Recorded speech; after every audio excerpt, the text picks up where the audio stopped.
Why dip it up when you can dive right in? Why let things simmer when you can cook up a storm? Why live life in half measures when you can live it to the brim?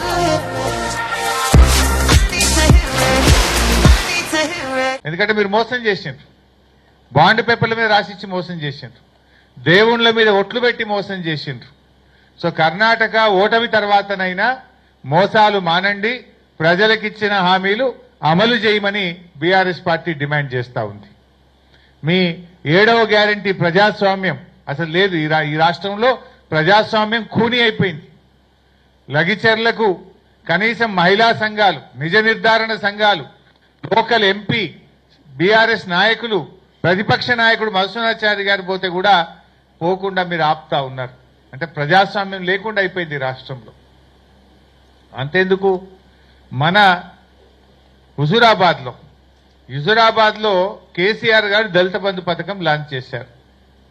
మనము 18,500 కుటుంబాలకు దళిత బంధు ఇచ్చారు కేసీఆర్ గారు. అందులో కొంతమందికి second instalment రావాలి, డబ్బు కూడా విడుదలైంది, కలెక్టర్ దగ్గర డబ్బులు ఉంది, అకౌంట్లో ఉన్నాయి డబ్బులు. అవి వాడుకోవడానికి అవకాశం ఏమంటే దళితులని చూడకుండా లాఠీ చార్జ్ చేయడం, దళిత మహిళల మీద కూడా కేసు పెట్టడం, మా ఎమ్మెల్యే కౌశిక్ రెడ్డి గారి మీద దాడి చేసి ఆయనను ప్రాణాపాయం, ఆల్మోస్ట్ అసలు ఏమైనా జరిగిందా అన్నంత ఆందోళన కలిగింది మాకు. సో అంత ఆ రకమైనటువంటి అరాచకాలకు పాల్పడతా ఉన్నారు. కొత్త పథకాలు దేవుడెరుగు. ఆల్రెడీ కేసీఆర్ గారు ఇచ్చిన దళిత బంధు, వాళ్ళ అకౌంట్లలో పడ్డ డబ్బులు, విడుదలైన డబ్బులు వాడుకోవడానికి కూడా అనుమతి ఇవ్వకుండా మేమేమో దళిత పక్షపాత పార్టీ అంటారు. ఇదేనా? నేను అడుగుతున్న బట్టి విక్రమార్క గారిని, మీరు ఆర్థిక మంత్రిగా ఉప ముఖ్యమంత్రిగా ఉన్నటువంటి మీరు దళితులకు చేసే మేలు ఇదేనా నేను అడుగుతా ఉన్నా. మీ నియోజకవర్గం మధురలో కూడా ఒక మండలానికి పూర్తిగా ఇచ్చారు, చింతకాని మండలానికి.